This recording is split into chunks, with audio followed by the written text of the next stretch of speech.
Hey guys, our learning target for this video is to practice subtracting fractions with the same denominator using a length model as well as an equation.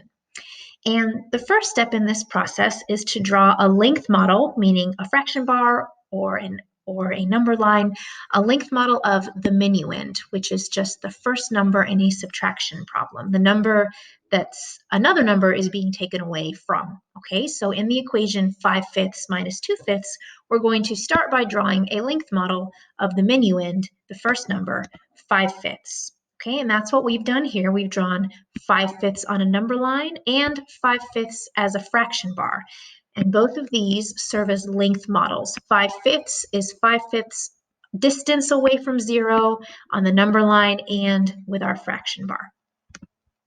Step 2 is to subtract the length of the subtrahend from your visual model. And don't be scared, again, the scholar word subtrahend just refers to this second number in a subtraction problem, the number that's being taken away. So we're going to start with 5/5 on our length model, and we're going to subtract, move along this way, the length of 2/5. And that's what we've done here. You can see on our number line, we've started at 5/5, we've hopped 2/5 of the distance back towards 0, right? We've subtracted a length of 2/5. And in the same way on our fraction bar, we originally had a length of 5/5 and we've subtracted, we've taken away a length of 2/5. And then step 3 is to count up what's left, the remaining length, in order to find the difference, which is the answer to any subtraction problem. So we started with 5/5. Let's start with our number line. We started with 5/5. We've subtracted a length of 2/5, and I find myself resting on the number line at the point 3/5, which means my difference is 3/5.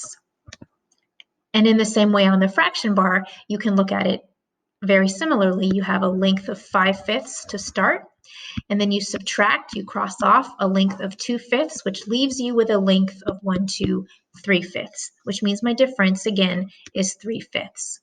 And then the last step, step 4, is to check my answer algebraically with an equation. And the way to do that is to think about fifths as your unit, which will not change, right? If fifths are what you're working with in your subtraction problem, then your answer will be also in fifths, okay? And in that way, you can think about the subtraction problem as really just worrying about the numerators, okay? 5/5 minus 2/5, I can rewrite it as 5 minus 2/5. And then you're just simplifying, okay? 5 minus 2 is 3, and then my answer, my unit, has to be fifths. And then it's just a good habit to take your answer and plug it back into your original subtraction equation, okay? And you've shown with your length model and algebraically with an equation that 5/5 minus 2/5 gives you a remaining length, gives you an answer, gives you a difference of 3/5.